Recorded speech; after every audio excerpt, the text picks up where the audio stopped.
Hey, this is Daniel. So I am in rainy New York City.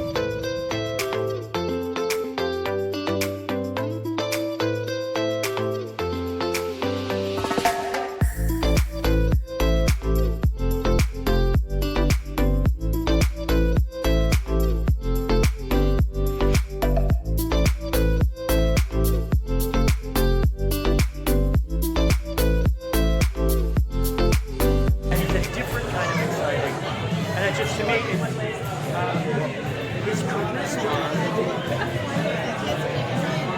his charisma, he's charming. But you know, if we're going to the White House, it's because of all of you. So we need you to work together. You know, this movement starts now. We're just sort of the hub, and like it starts with all of you. So talk to each other, figure out a way to work together, raise money, turn out the vote, all of the above. It all leads up to these debates in a few weeks. And we're here to help, but this is all about you. So thank you so much for being here. I hope Andrew gets here soon. Give him a warm welcome. Try not to mob him too much. He's going to get a chance to talk with almost everybody, and Fiona here is taking some pictures that we're going to put up in a Dropbox you can all access afterwards and sort of get a sense of the night. But just enjoy yourselves, and we'll be around. Thank you so much for being here. Hey guys. My name is Darren. We should give Dylan a big hand for putting together all these fundraisers and being the money man behind this. Big hand for Dylan.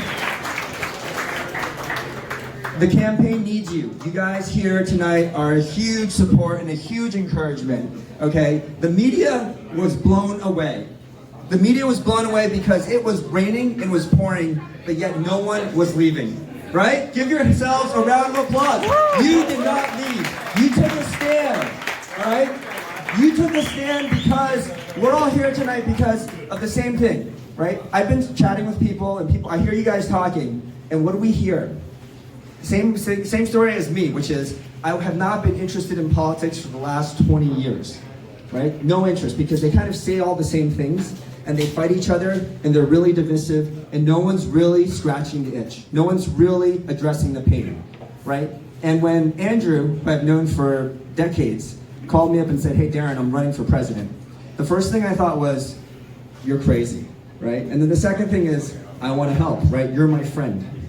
But as I started reading his emails, as I started digging into the details of his campaign, as he started stumping, something transformed in me, okay? I became obsessed, because this is a guy who has solutions to real problems, who is actually looking at the facts, looking at the data, and who wants to create change. It's not just about politics, because we have to remember politics is an unintended consequence, right, of this brokenness where people go in trying to make a difference and then end up working for themselves, right? And Andrew's not that guy. You read those emails, he's digging deep, right, and peeling back the onion on corruption and all sorts of issues around Me Too and everything else. And I just wanted to share with you that that's the reason I'm here tonight, and that's the reason I'm so psyched. I just recently... That's why you're here, right? You guys are here for that reason. Right? We're all here, and we're all quiet because we're waiting in anticipation for the man to come in, and then we need to tear this roof off, right? We're going to tear this roof off. So we have some drinks here for you, some beer and some wine and some seltzer, but there's one more thing. I am heavily involved with Andrew's grassroots activities in Brooklyn and Manhattan. We have a lot of fundraising activities like this coming up. Right? Dylan and I are planning, mostly Dylan really, I'm helping out, a whole bunch of fundraisers for people interested in getting to know Andrew, dinners at various price points, lunches at various price points. There's a whole schedule. And really, as you know, this campaign hinges on two things, right? We know that at 3%, and we know that at the amount of media coverage Andrew gets, he is punching like 10x beyond his weight, right? This guy is David, and the Goliaths are coming down, right? They will be coming down. We just need some time. So the campaign's busy building the awareness. Guys, I need your help getting the word out on a grassroots fundraising level, right? So whether it's lunches, dinners, we need to become Andrew Yang event organizers. We need to become, basically organizing people together, sharing food, sharing drink, and you guys need to share your story about Andrew, right? So Basically, come talk to me. If you're in Brooklyn or Manhattan and you want to help and get involved with event organizing, find me, find Dylan. But guys, we need you. You guys are making it happen, all right? Thank you, and let's get warmed up for Andrew.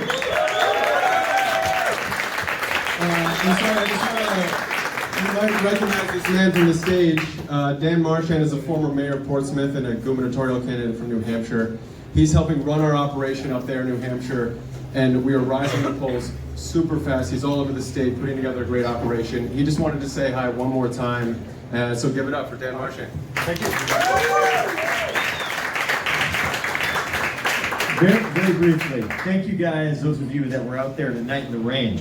You made a statement by being there, but you made a doubly strong statement by staying there and talking to media as well. As you just heard, you made a positive statement. You made a strong statement tonight.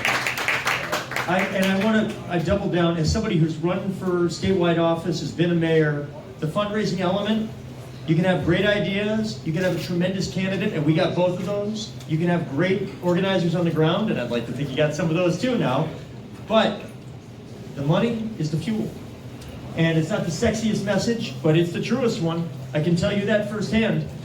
And whatever your pain point is, whether it's a recurring donation at the strongest level you can give, whether it's giving a one-time contribution at the highest level that you can afford without getting in a big-time argument with your spouse. That's what we call the pain point. Whether it's getting a few of your friends together as part of building a lunch, a fundraising event in your community, and you got great folks helping make it happen. You just heard them. That's the fuel that's going to make this go. I can tell you, we just had Andrew in New Hampshire from Thursday night to Saturday night. We had him there for a little over 48 hours. And we wrung him out for all we could. We had him there for about 12 events in 2 days. Awesome press, front page Washington Post, New York Times, LA Times, MSNBC, every statewide outlet in New Hampshire and many in Boston as well. The reviews, if you haven't seen them, go on Twitter, look at the quotes that Andrew is getting. So when I endorsed Andrew early, most folks in New Hampshire, prominent Democratic activists, are staying out of it really long compared to usual. Like 4 years ago, you pretty much had two choices. You were either going to be a Bernie person or a Hillary person. And you probably knew which was your space pretty quickly, so you could endorse quickly. This time, you may be the only people in America that are not running for president right now. All right? And that means that all these activists who don't want to take a chance, these are good people, but their DNA is that they don't want to be the first one in line. They want to see where the juice is going and then follow. They're leaders in many ways, but when it comes to endorsements and donating, they're followers. And so they're looking for leaders. Okay, we're leading the way. You are leading the way. And I saw Andrew rock it out earlier this year at events, and that was good enough for me. I signed on, and my campaign manager for my governor's race is his state director. She is excellent. He has awesome work going on in New Hampshire. When we put him in front of 100, 150 people at events the last couple days, in Milford and Portsmouth and Claremont and all these communities, these folks have been looking at presidential candidates, going back to Jimmy Carter, all the way to Barack Obama, Hillary, and Bernie. These are the folks that have been picking winners for 40 plus years. They saw Andrew, and he jokes about it, so I can tell the joke. Most of them, you know what they know? He's the Asian guy that wants to give you $1,000 a month. And then they go, if people are into him early, I'll check him out. And then we get him in front of these people, and they leave jacked up. I am telling you this, as God is my witness. They have seen Obama. I had a woman who's a 40-year activist in Milford. After he was done his remarks, and in the middle of his Q&A, he wasn't even done yet. She comes up to me, and she says, now I know why you're jacked up about this guy. This guy reminds me of Obama. And this isn't because she read about Obama. It's because she had Obama over at her house in 2007. These are the people that would know. So when they say it, it is legit. People are going to look at those fundraising numbers, not just the amount of money, the number of donors. It's what's going to help us stay on the debate stage. It's what builds the narrative. I'm telling you, on the ground, when people see them, they are jacked up.